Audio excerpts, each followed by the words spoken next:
Good morning, Mob. How's everyone doing?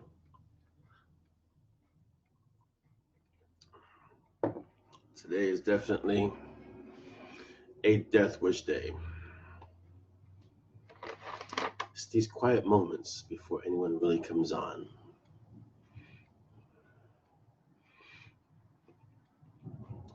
Welcome, y'all. Hello, TJ. Good morning or afternoon, depending on where you are. I will be partaking of a lot of death wish today, so forgive me. Hello, Diane. Welcome. It's a beautiful day today. Oh boy, did I not just sound like Fred Rogers? It's a beautiful day in the neighborhood for sure. Good day, TJ. I hope you're feeling well today. Good morning, Matthew Stewart, Thomas Wilson. Is that all one name? That's pretty amazing. Good morning, Audrey.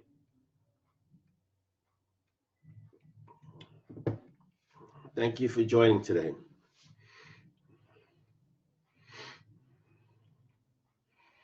Hello, Audrey. How are you? So Aftermath went. That's great to hear, TJ, that you're better every day. Aftermath went into the art. Geez, I want to say around 4 a.m. this morning. So I think I finished around the time I usually head to the gym, around 3. I think it was around 3. And then I just had to, then there's a lot of infrastructure stuff to set up before I can send it to the art. So I got to put on reader links. I got to actually put it on Book Funnel. So there's a link that's generated, and then I put it on reader links, which is fantastic, and then send it over to the art. Good morning, Maureen. Good morning, Isabel.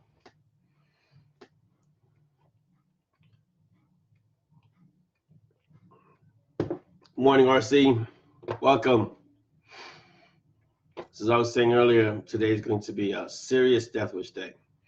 So if you have any questions, if you're not in the art and you want to ask questions about Aftermath, please feel free. If I can answer them, I will. Good morning, Maureen. The next book that I'm working on now is Dragon's Impasse, which is awesome.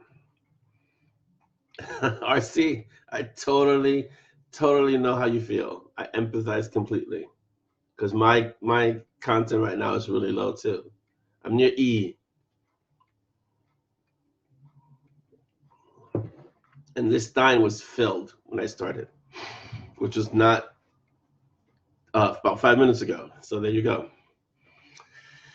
Yeah, but it's Death Wish, so it's kicking in quick. Death Wish is it's like getting slapped in the face by an angel. That should really be their tagline. Death Wish, like getting slapped in the face by an angel.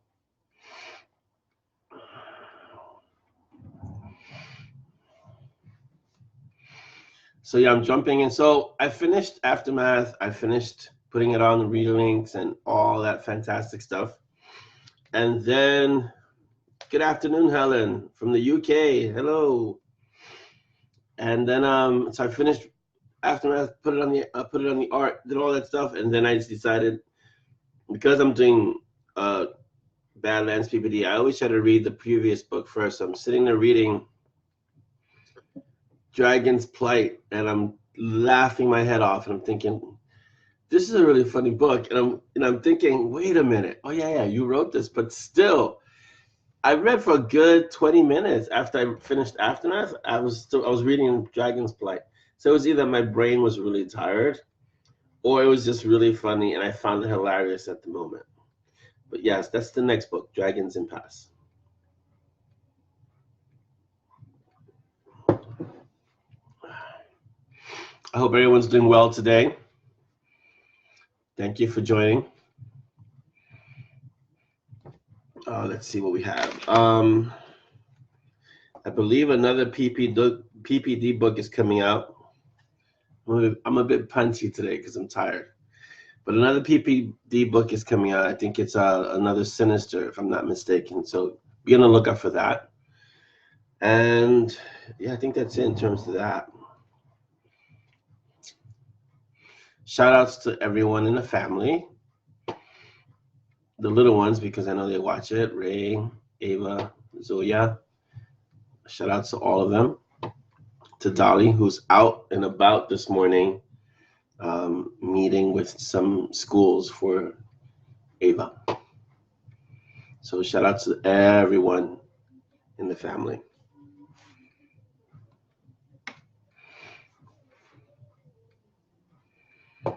Hello, Rebecca. How are you? I was going to say, wow, I can't see the comments. It's because you guys are probably as groggy as I am this morning. Because I'm not seeing any comments. Are you guys making comments? Because I can't see any. So I can't tell. Good morning, Mary. Hello and welcome. TJ asked me if it concern your burnout or do the breaks you take with family help that? Yeah, I don't burn out. I make sure, like, this past week, I didn't go to the gym because I was really, really grinding out aftermath.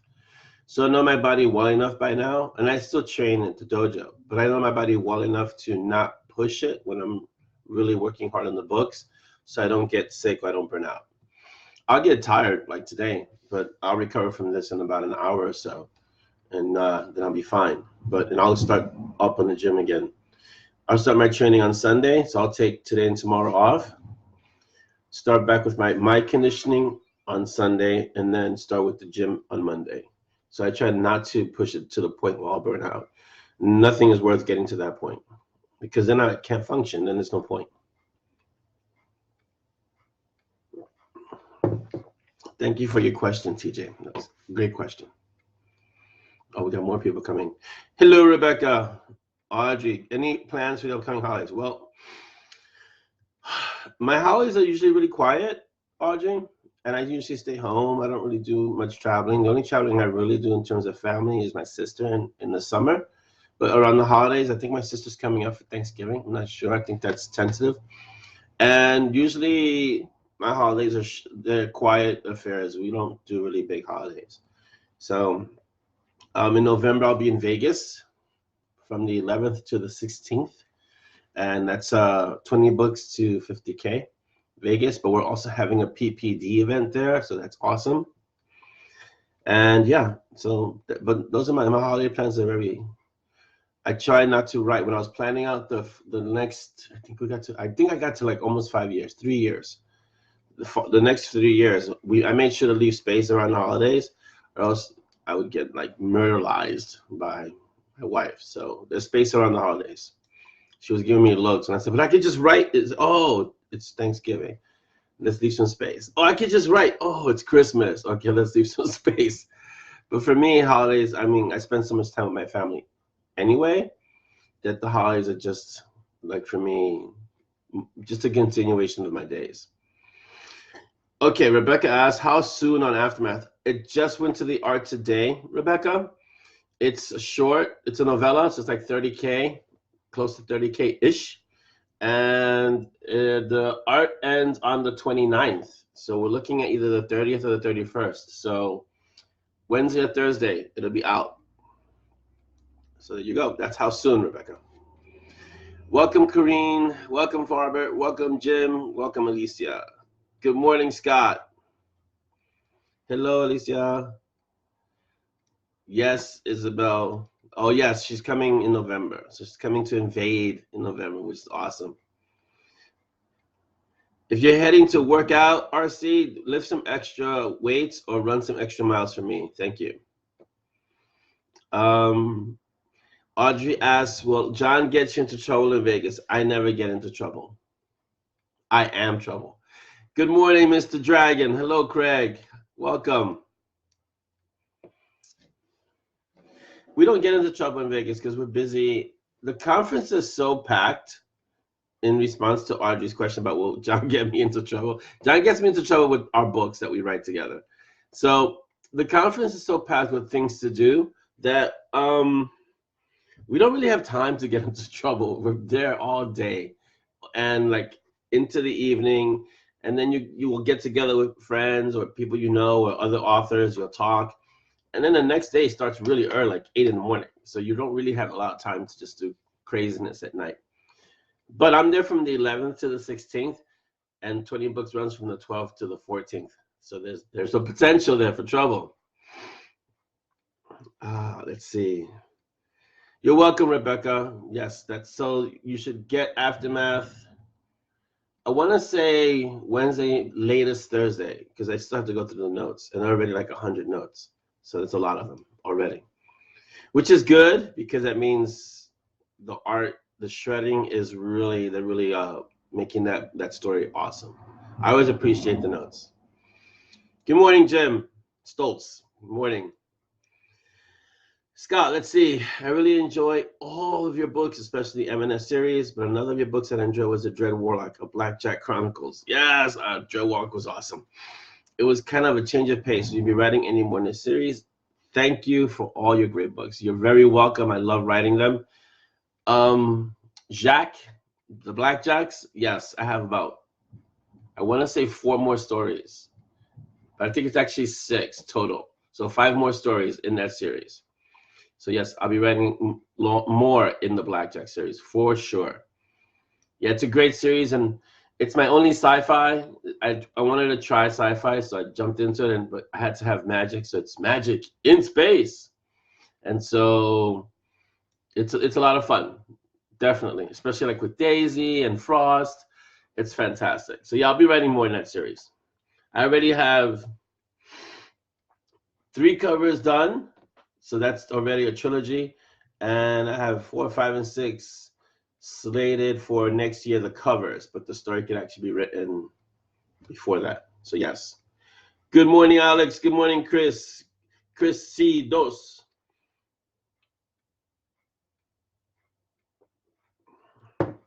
So yes. So we have an hour, and it's 11:10. I want to be really disciplined about this. So yeah. Dread Warlock is a lot of fun. Yeah, I had a lot of fun writing Dread Warlock, and I'll have to revisit that world again and then do some more stories in there. It's ongoing, but it's kind of like its own little self-contained universe.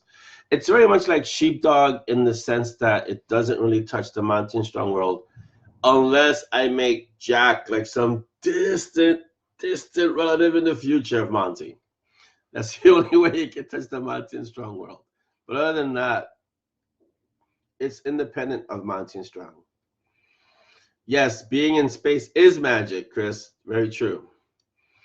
Where might you find a Peaches coin? Nowhere out in the world except in my house or with the people, the lucky people who won them. PM me, we'll talk. Audrey, do movies ever give you ideas for books? I think it's usually the other way around. I think movies are inspired by books, not books inspired by movies. Because the creative process is usually, it works, for me at least, it works that way, where the book, for me, would come first, and that would be distilled into visuals. And I try to write that way too. I try to write the way I see things. So I don't see a movie and get an idea for a book because my brain doesn't work that way. It works the other way around. I'll have an idea and write it into a story, and hopefully that'll be made into a movie.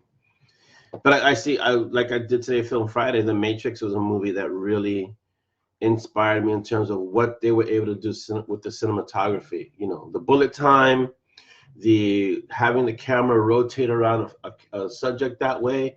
Those are firsts for film in that movie. It was amazing. Frost, go Psycho Smurf. That's for sure. That's Frost. Good morning, Laura. Welcome. Oh, Laura, you have no sound. I do not know why you have no sound. Is anyone else experiencing no sound? I think it might just be you, Laura. It might just be you, Laura.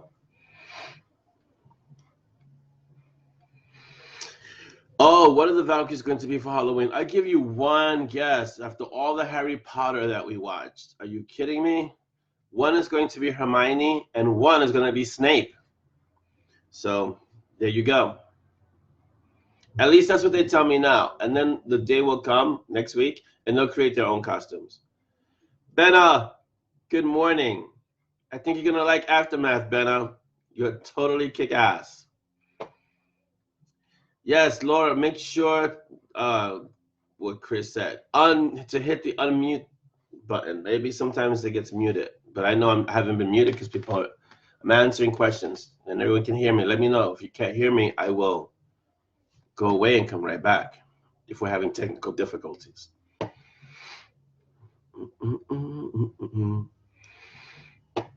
Yes, Ben, I think I captured the essence of who you are. If not, tell me though. It'd be awesome to see if I was close.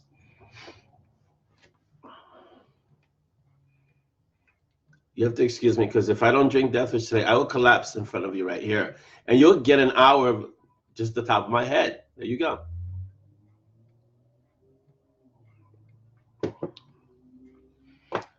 So, where is it? Oh, the mute button. I don't know.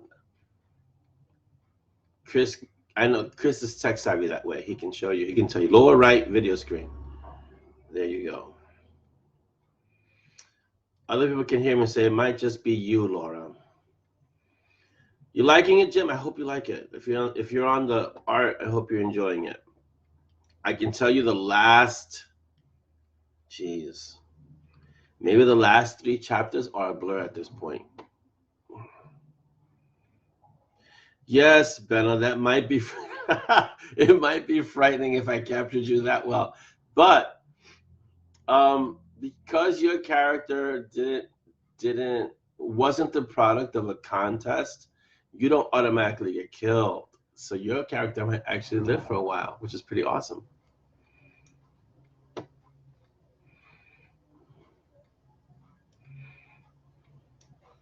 I'm glad you enjoy it, Jim. It flowed a lot easier than Sheepdog, Aftermath did, because it's in the Monty and Strong world. And so there's so many things that are already familiar to me. Like when I enter that world, it's so comfortable that even writing tangents in that world come very easily. And I have to, like I said, I have to kind of make it so that it fits within the word count. Brandon, good morning, welcome. Villains unite. Oh, Craig, you're gonna love the villains in Aftermath. They're pretty awesome. Hashtag villains unite, Craig. Hashtag. Besides D&D, do I play chess? Yes, I'm actually very good at chess, and I also play Go, which is an Asian version of a board game that's a little more involved than chess. It's also older than chess, but I love chess. Yeah. And I need to play more with my eldest son, because he also loves chess. Try rebooting. Yes, Rebecca. So Heroes Rise. There was this game long ago, a few years ago, called City of Heroes. If you guys are gamers, you know. But there was also, it was a sister game to that called City of Villains. And I started actually in City of Villains, and because you were able to be a villain, which is awesome. And then gradually moved over to City of Heroes. But I still played City of Villains because, come on, you get to play a villain? That's fantastic. Yeah, I think sometimes, like what Jenny said, you log out, come back in, and sometimes that works. Is that a Vegas? Listen, I'm not about getting in trouble in Vegas, Chris, and I don't think you should be either. So, have Monty and Strong met the Egyptian pantheon?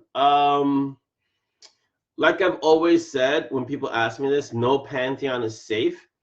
So if you look in the Monty and Strong universe or the MS world, they haven't come across the Egyptian pantheon yet. But I'm open to having them in there because there's so many great gods and goddesses in the Egyptian pantheon. And we have the Indian pantheon, we have the Greek. There are a few gods, definitely Celtic. So yeah.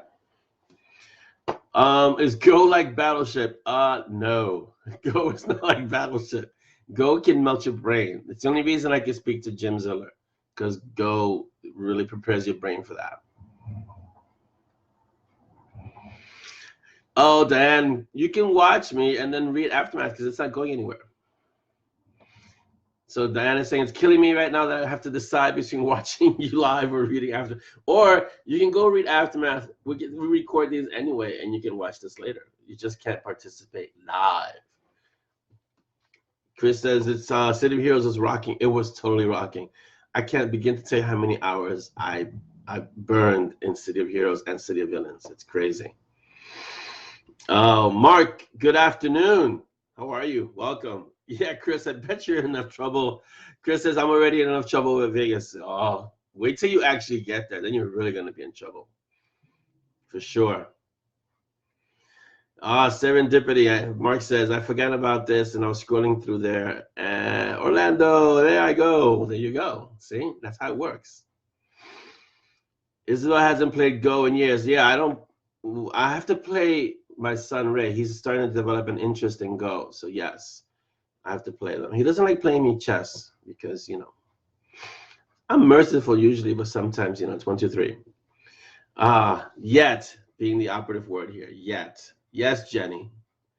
Othello is it's like a weird combination between Go and chess and checkers. Othello. It's a lot of fun, actually. I remember playing a lot of Othello. But I prefer chess because it takes a lot more thought. And I was such a geeky nerd.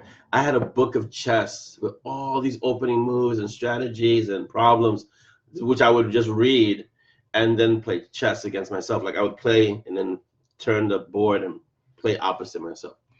Yes, I was a chess nerd for sure. Chris, I totally feel you. I used to start and I would end when the sun would come up. Chris says too many times playing games, look out to see the sunrise. I had this conversation with one of my youngest son recently, is that there's nothing wrong with playing video games. I'm a gamer. I mean, I grew up, with a Atari 2600. So I was a gamer way from the beginning. But because games have evolved to such degree now, and games include this serious grind most of the time, there's an addictive property to them that you have to really watch how you manage your time. Don't get so caught up playing that you're not living life anymore. Or this is what I told my son was, you're living someone else's creativity. Go out and make something of your own. Don't get caught up in someone else's story. Make your own stories. Yeah, let's see. Mark says probably because your chess pieces weigh like 50 pounds each. It's funny. When I saw the chess scene in Harry Potter, it was fantastic. There's this part where they're in this gigantic chessboard and they're the actual pieces, and that was awesome. But yes, my chess pieces don't weigh 50 pounds. They weigh like 40 pounds. Come on, Mark. Let's not exaggerate. I remember Chris, I remember the first time I beat my dad. He demanded a rematch. When I won again, he never played me again. Pop doesn't like to lose. I'm waiting for my kids to beat me. They haven't been able to beat me in the weights because I still lift more than them. They haven't been able to beat me in handball yet, but I think one of my sons is almost there. I have to play them maybe this year coming. And in chess, they haven't been able to beat me yet. So we'll see. I'm waiting. I actually want them to beat me, so we'll see. How do I decide what kind of magic, Benna asks, how do I decide what kind of magic your characters use? The magic system's actually pretty simple, complicated. But as for the characters, I kind of see what the character is like, the personality, and there's always a magic for that character. Or I create one for Nyal. There were Pavomancers. I have yet to find someone who created something like that. So those are fear-based spells and castings. So I'll create it. There's chronomancers that haven't appeared yet that'll be in the designers, and those obviously work with time. There's a whole bunch of either mancies, studies of magical studies, or just certain abilities that they can use. Monty is based on elements. If you notice how he casts, it's fire, it's air. Yeah, maybe he's the Avatar. Who knows? 9 Inch Nails. Rebecca says, Don't forget the need for proper background music. 9 Inch Nails and a Monster D&D is dangerous. Yeah. Like I was saying, the games didn't really start evolving until music started becoming a part of the gaming. And so once music started getting involved, gaming started changing and started evolving. And yeah, there's some music. I mean, there's music that I listen to when I'm playing, when I'm lifting, that gets me through really heavy lifts, because the music actually can affect you. So even that short duration where you have to lift something really heavy, the music inspires you. I mean, come on, that's been proven. The war drums, trumpets, these are things that actually rally people to do things. So yeah, music is really powerful. Craig says, just found out City Heroes has launched new services yet. Yes, and I've stayed away. I found out, Craig, and I said, nope, not even going there, because I know myself. I'll go there, and you guys won't get any books for a long time, because I'll be playing City of Heroes. I'll be on COH, and no, so you don't want that. Trust me. But I saw a video of it, and it looks phenomenal. It looks just like the game before it was shuttered. Good morning, Laura. Welcome back. Always reboot. Yes. You know, like, what is it? The IT. Did you try turning it on, turning it off again? Good morning, Laurie. Welcome. I agree, Chris. Chris says music is the motivation for life, and I agree. My wife always gives me a grief about it. It's like, why do you always have music on? Because I have a soundtrack in my life. I walk around with a soundtrack. Ideally, if I could have a soundtrack, I'd probably have the Imperial March everywhere I went, just because I could. And it would just be bum, bum, bum, bum, bum, bum, bum. That'd be awesome. If I walk into a store and you just heard that playing everywhere you go, that'd be phenomenal. Yes, Laura, Laura says she uses music for jewelry making. Yes, that's awesome. TJ asks, more audiobooks in the work? Yes, TJ. I spoke to my narrator, finally got into his schedule. So the first book that he's going to do, because he has already done Tomb Yards and Butterflies and Full Moon How, he's going to do Blood and Sticker in December. So I will keep you guys posted, because I'm really anxious to hear that. And the process is long, because even after he gets it done, he has to give it to me. I've got to listen to it, make sure there are any errors or anything else that needs to be re-recorded. After I approve it, I got to submit it to Audible, and they take 2 weeks to actually go through it, make sure it's the right sound quality, and then they put it up. So it's a drawn out process, which is why you see sometimes books lag behind, the audiobooks lag behind the printed books. Yeah. So yes, TJ, that's a long-winded way of saying yes, more audiobooks are in the works.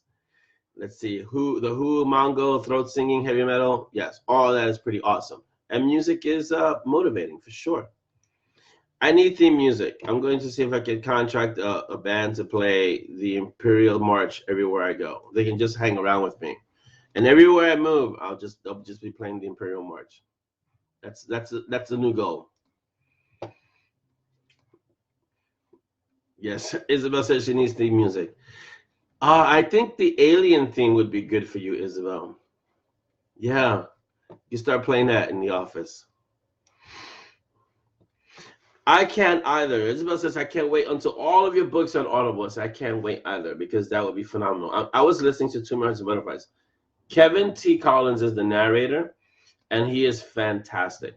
That's not taking anything away from John Logsdon, who did No God is Safe, and Mark, who also is part of No God, the British accent there. But Kevin T. Collins did Tomb Yards and Butterflies and Full Moon How, and he is phenomenal. So we'll see. And I think once the PPD books are done, the Dragons, Badlands, I believe John is going to do those too at some point. And I can't wait to hear that, because there's so many lines in those books that he's going to have a hard time getting through those books. Chris says, me too, theme music changes depending on mood. Yes, I usually, when I'm writing, I have very specific playlists for specific scenes, because they impact how I write, for sure. Jim, I'm going to say no to the Imperial March with a polka band. I'm just going to say no to that one. But if you want to go there, you certainly can. The Cantina Band. Craig says the Cantina Band. That is not Dragon approved. Sorry. I think Isabel should get a poker band. Maybe you can get a poker band, Isabel. Have them in the office and they can just play. It will certainly keep you on your toes and keep you awake. Take them to the gym with you, too. See, it depends on. So Jenny says, my supervisor plays random musical pieces from Asia while we're doing paperwork. It depends on the pieces. There's some great movies. Like if you ever get a chance to watch this movie called Hero with Jet Li, that is a cinematography that's just amazing. That's a masterpiece, and the music in that movie is incredible. Same thing with the Grandmaster, which is the story of Ip Man. And that one is just a wonder to look at. Just looking at the movie, it's gorgeous. But the music in it is also fantastic. So usually when you see pieces, movies like that, where they're grand in scope and scale, you know, the music does the same thing. I mean, even now, I saw the trailer for the last Star Wars movie, and you just hear the music, and it just takes you right back to that first time you saw Star Wars. So the music is very impacting. Good morning, Dorothy. Welcome. Laura asks, how do you come up with names for your characters? That's a good one, Laura. I'm going to say usually the characters come to me fully named, and it's usually a characteristic of who they are as a character. So like in the case of Aftermath, Ursula, who's the main character, when I thought of Ursula, the character that I got was this larger person who was a little husky, was tough, kind of took no prisoners. And so the name, because she's a werebear and the name is Ursula, it kind of fits who she is as a character. But I usually get the names right away, or I create the names, like in the case of, like, let's say Sepia Blue. That's a very peculiar name, you know, so most of the times I'll get the name with the character. I'll think of a character and the name will come to me. I always start with the character first and then the story comes afterwards. So yeah. Isabel says, I don't think I need music to keep you awake. No, you play your alien theme, that'll be enough. Yeah. Alicia, lived Hero. You lived Hero? Oh, you loved Hero? I was gonna say, wow, Alicia, that's an amazing life if you've lived Hero. Welcome, Jethro. Good morning. Yes, Alicia, that movie was fantastic. Especially, I want to say, in Hero, if you haven't seen this movie, you should. But if you or I saw that Ziller, or I steal Ziller's name. In Hero, there's some scenes that just really, really stand out. I mean, the entire movie is fantastic. But there's a scene where Jet Li and Donnie Yen are sitting, but mentally they're having a fight. And there's a shamisen player, like that you know, the guitar that seems to be on its side, and he's playing while they're fighting. But really they're just sitting and they're imagining how the fight would go. That scene is insane. It's immensely possible. It's incredible. I don't have the words for it. It's that good. Morning, Jethro. Let's see. Oh, I steal Ziller's name, which I did in Aftermath. Ziller, you wrote a book that I think melted in my titling the book. I almost melted my brain in the name of the book. So there you go, Ziller. Yes. Audrey, I'm sorry you're having internet issues. Well, it'll be recorded, so catch up with it later. Bye, Audrey. Ted, welcome. Good morning. Ziller is the go-to name for when things are either quantum, elevated quantum mechanics, or elevated quantum mechanics and magic. Or it's something that's runically involved. You'll hear Ziller. Carrie says, hi there. Very naughty of you giving a live event on a shred day. You're distracting us from reading time. Yes, I am so sorry. Not sorry. But I fell today, and Aftermath just happened to be today. So actually, Aftermath was planned to be done later today, but I pushed and made sure it was done early today. But you can always do one or the other. You can. This will be recorded, so you can watch it later, Carrie, or just not read Aftermath in the moment and then go read it later. Because I'm only here for another about 30 minutes, 25 minutes, so we'll be done here soon. Yeah, Mark says if it's likely to melt your brain into probably a Ziller, it's a Ziller, yeah. Isabel asks, why don't you write a movie script out of one of your books? Your books would make great movies. I totally agree. I just have to find the time, Isabel, and I'd have to learn how to write a screenplay, which is very different from writing a novel or a short story. So it's a different skill set, and I'd have to actually learn it. So that takes time. Yes. TJ says temporal mechanics can give one a good headache too. Yeah, Zilla's kind of a broad subject for anything that melts your brain. I don't want to even tell you about some of the conversations we have or the things that he discovers that I need in that moment. So we have a lot of spooky action at a distance, Ziller and I.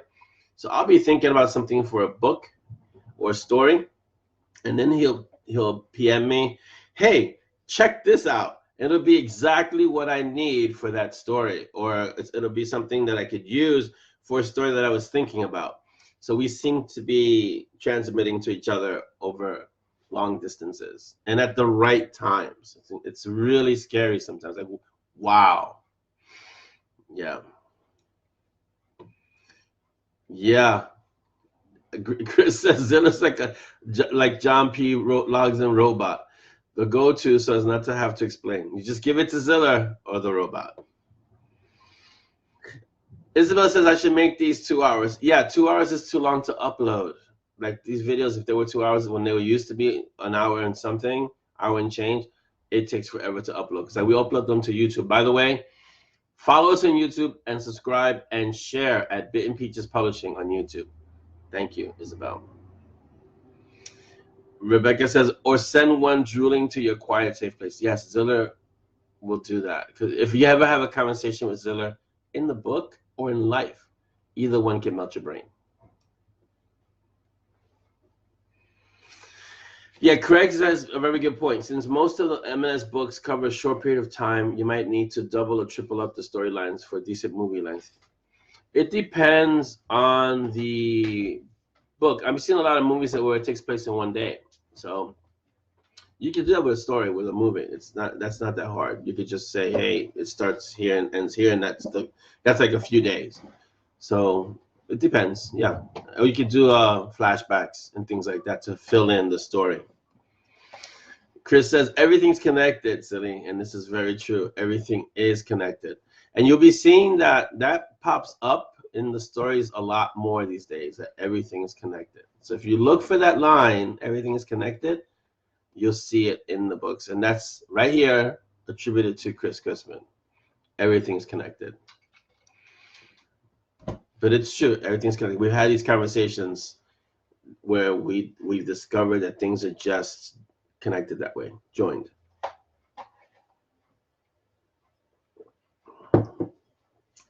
So yes. But if any of you know how to write screenplays, let's talk. We can see if we can adapt one of the books to a screenplay. It has happened. This author, Barry Hutchison, who wrote Space Team. If you haven't read Space Team, she's really need to read Space Team. It's like he has channeled Douglas Adams, Hitchhiker's Guide to the Galaxy. But Barry Hutchison is currently writing crime drama and is working in Hollywood. So he's doing really, really well. So I hope that really works out for him. I think he's trying to write a script. So that'd be fantastic if that takes off. Carrie Ann asks, how soon will we be getting the next Bruin shoot? Okay, I'm going to look at the calendar, Carrie. The next Bruin shoot is coming next year, August. Hold on. But there's a lot happening between now and August of next year. So don't worry. Hello, Dolly. Welcome. Have I seen Ice Pirates? TJ Harvey asked. I have not seen Ice Pirates. No. What is Ice Pirates, TJ?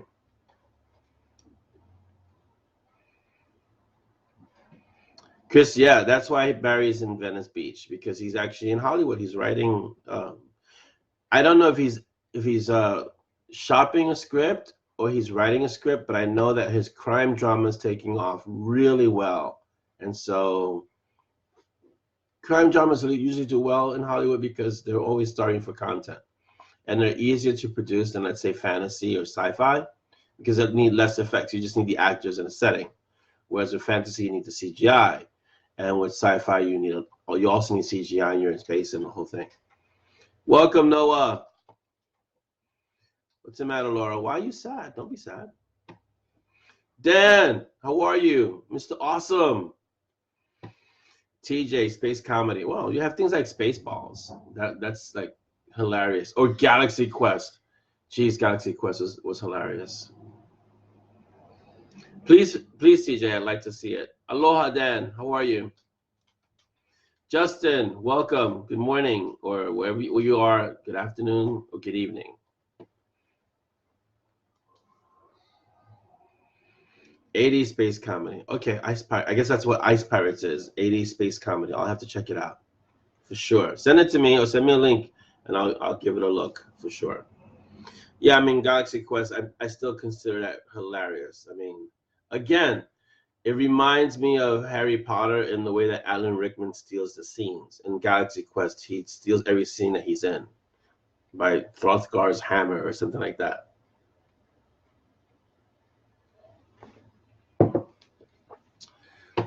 So that was fun to watch. A total spoof on Star Trek. Galaxy Quest.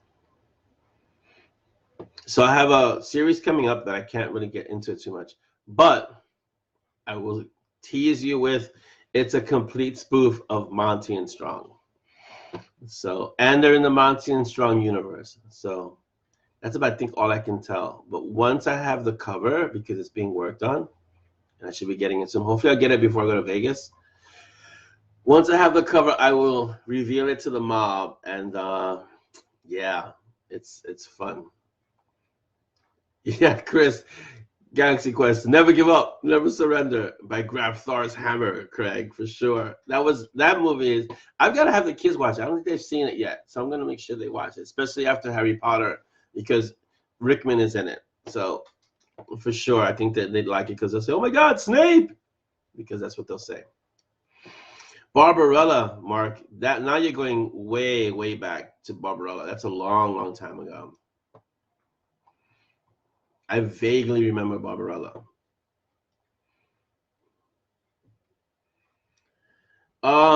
Rebecca, good call. The VW van is going to that group. Yes, that Monty and Strong parody. That's where the VW. It's called a VW bus, and it's a 1967 VW bus. And as Larry put the picture up, it's going to be orange and white, and it's going to be Sunatran approved. So yeah. But good call, Rebecca. That's where it's going. Because why wouldn't they have a VW bus?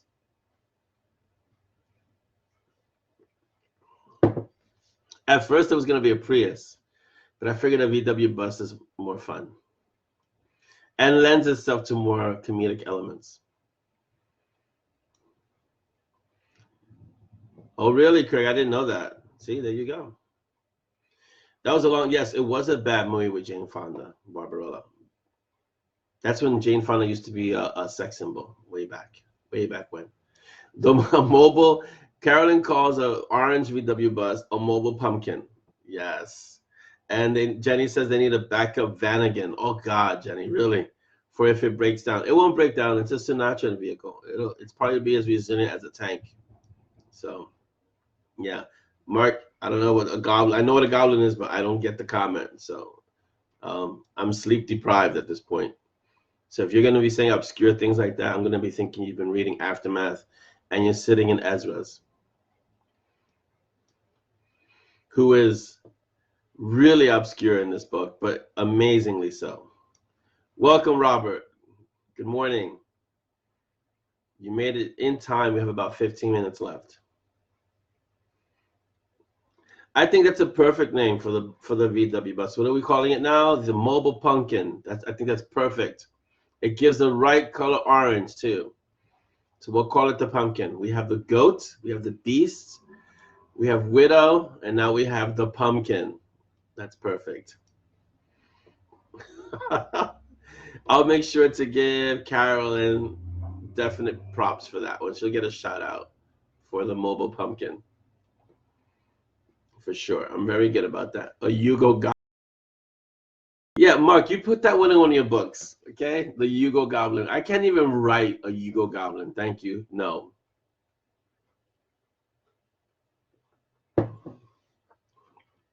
So yes, I'm gonna pass on the Goblin. Exactly, Craig. See, Craig knows. Sunatran vehicles don't break down; they merely explode, especially near Monty and Strong. There you go. That's kind of like it's built in. Same to you, Robert. I wish you an awesome day. I didn't get to go to the gym today because I was writing, but it's still every day you get to wake up is a good day. Thank you, TJ. I appreciate it. She says it's on my F message. I'm guessing Ice Pirates, so that's gonna be fun.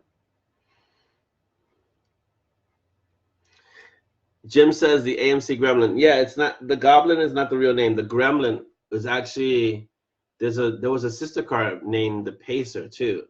I think was similar to the Gremlin.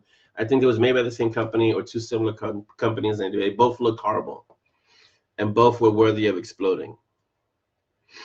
Mary Elaine, good morning. How are you? You can always steal it, Mark. There's more than one VW. Please go for it. I'm not the first one that's used awesome vehicles. Look at Butcher has a VW, the Blue Beetle. No one can write a VW, a regular Volkswagen car without making references to Dresden. So just write it and have fun with it. Don't worry about it. Steal it and use it. You should thank Larry though, because he's the one who posted it in the mob. So there you go. Laura's leaving. Bye, Laura. Thank you for coming by and spending some time with us. That's awesome. China cabinet on wheels. Chris says, what is that for the...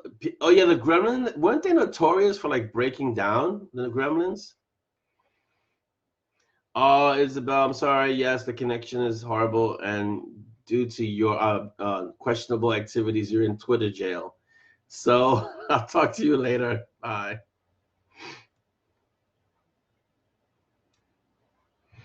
I'm trying to think, Mark, if anyone used. Yeah, the only person I know that used the VW, and probably because it's such a weird vehicle, was Jim Butcher. He's the only one that has used a VW. And the VW bus is really a Scooby vehicle. The Scooby gang uses a VW bus. So go for it. Use it. And if anything, it's a throwback to a fantastic cartoon that most of us watched growing up. Rebecca, yes, Dresden Blue Beetle. Yes, that's the classic VW in urban fantasy. Poor thing goes through so much torture. Jim says, AMC Gremlins will explode if rear-ended. I thought they exploded if you looked at them hard, Jim, not just rear-ended them. If you give them a dirty look, I thought they exploded. So, Mark, I think you should use the VW in your London story. Why not? Throw a VW in there. Are you kidding me, Craig? So it was the Pacer with propane replacement that were prone to explode and hit from the rear. They had an actual propane tank in there. Is that what it was? Because that's brilliant. That's not a recipe for disaster at all. Sure. Let's put a fast-moving vehicle with a propane tank in the back. And if it hit, really? Jenny says, El Caminos. El Caminos are awesome-looking vehicles. It's like somebody wanted to design a station wagon, and like halfway through just say, you know what, let's just make this an awesome car. And you have this weird hybrid vehicle. So, yeah, I think some author should use an El Camino. Actually, I barely used in Aftermath the Land Rover 6x6 Black Mamba Defender. I mean, with a name like that, how could I not? But those things are 6-wheel drives. So they have 6 wheels and they're beasts. I think that was Jim who suggested that one, Mr. Ziller. And those things are awesome. John, good morning, John Debnan. I didn't want to miss you. And Barb's, good morning. You guys have like 10 minutes. So thank you for coming. Yeah, Craig says instead of gasoline, they have propane. That's not gonna create a disaster, sure. Let's see. TJ says we drive a smart car. Are you talking about the car that looks like it was crushed in a trash compactor? Because every time I see those things, it's like, it's just really, really small. Smart cars. The smallest I can go is a Mini Cooper. And even then, it's a Countryman. That's the smallest I can go. A smart car would be too small for me. Welcome, John. While you're working on SQL, that sounds like something computer-oriented. It seems familiar to me. Yes, Rebecca, there's lots of room for peaches in the bed of a black Mamba 6x6 Defender, not so much in a smart car. Diane says, I think Pintos, my first car, exploded when we ran it. Pintos were another one that were just like a wreck ready to happen, for sure. The Hindenburg of cars, Mark says. Yeah, I believe it. See, now Carrie came up with a solution. They could always be powered by deathing. Thank you, Carrie. See, that's thinking outside the box. SQL server. See, I knew Chris would know what that meant. A GLH Omni. A hidden, see, I'll have to look that one up now. An Omni. I've heard of this car, but I've never really seen it. So TJ says they are basically the roll cage with no crumple zones. That sounds dangerous. Yeah. Isabel, wasn't sure if you. So the story on Isabel's comment is that my brother-in-law has a Lotus Elise, which is a beautiful artwork piece of automotive mechanics. It's just a beautiful car. But it's not designed for people my size. It's designed for thin people. So I was able to get into the car just barely. Getting out was a exercise in like contortionist movement. As we were driving, I had to squish in as we're driving just so he can shift because it's just that narrow. Yeah, they don't make those luxury cars for larger people like me. So I was gonna say just bury me in the car at some point because I wasn't gonna be able to get out. Mark, I agree. He said Mark says I'm always amazed when smart cars have floors. I always want to kind of just pick up the car and walk away because they're so tiny. I always get the feeling like I could just step in and like lift it and then walk away. That's a perfect car for parking if it had that feature where you could just remove the floor. And if you're strong enough, you stand up, you pick up the car, and you just, shimmy over to one side, drop it into a parking space. That would be awesome. Yes, XXL sports cars. They're not going to create them, Dolly, because it's too big. It takes up too much space, and it makes it heavier. And so, well, it depends. If you have the money to buy a Lamborghini, you have the money to buy a Lamborghini XXL. How's that? Rebecca, that was going to be the final solution, is to pick me up, turn the car over, and shake me out, because I was pretty much stuck in there.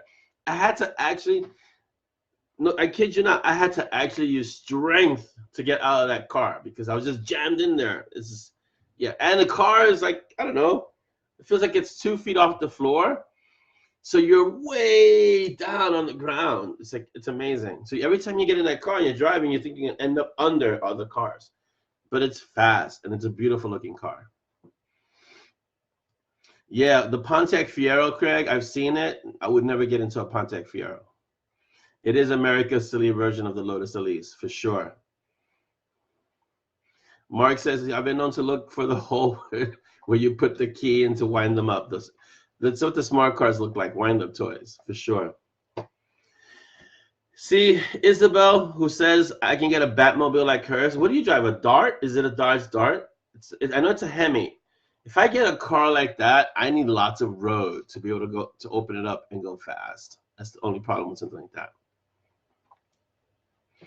So Mary Lane says, true story. I used to sell cars. We had a Smart traded in, and it was in our used car showroom for high school football players. Picked it up and turned it in the. I believe it. I've moved cars. I've been able to bounce cars and move them. If they get, like, let's say they're parked incorrectly, I can bounce it into position. But that's not something I do, normally. Jenny says, my brother had a Fiero. We got 6 people into it once. Jeez, are you kidding? That is a clown car. We have 5 minutes, guys.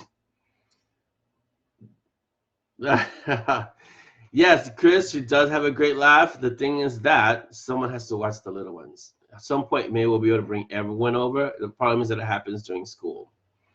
So, or maybe when they get a little older, we don't have to worry about it. They can just stay home.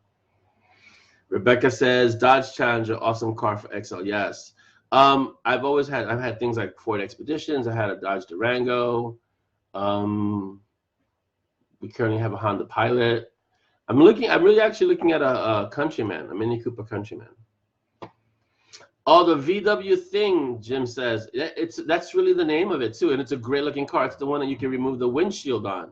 It's fantastic if you want to eat bugs while you're driving, but it's fantastic.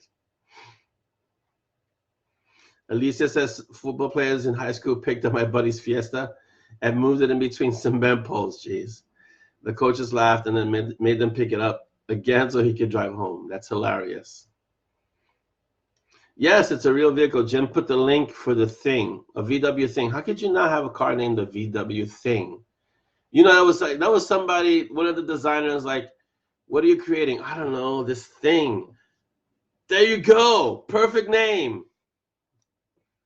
Yes, you drive a Dart, right? Isabel's a Dart? Is it a Dart? I forget what you drive. A Dart? Is it a Dart? So yes. Chris had a 72 Dodge Dart, badass car. Yes. If you put work into some of those cars like the Dart or the old Chevy Novas were beautiful cars. They were designed for you to upgrade them. Gina Genestra Martinez. Hello. We're almost done, Gina, but thank you for dropping in. We got like 3 minutes.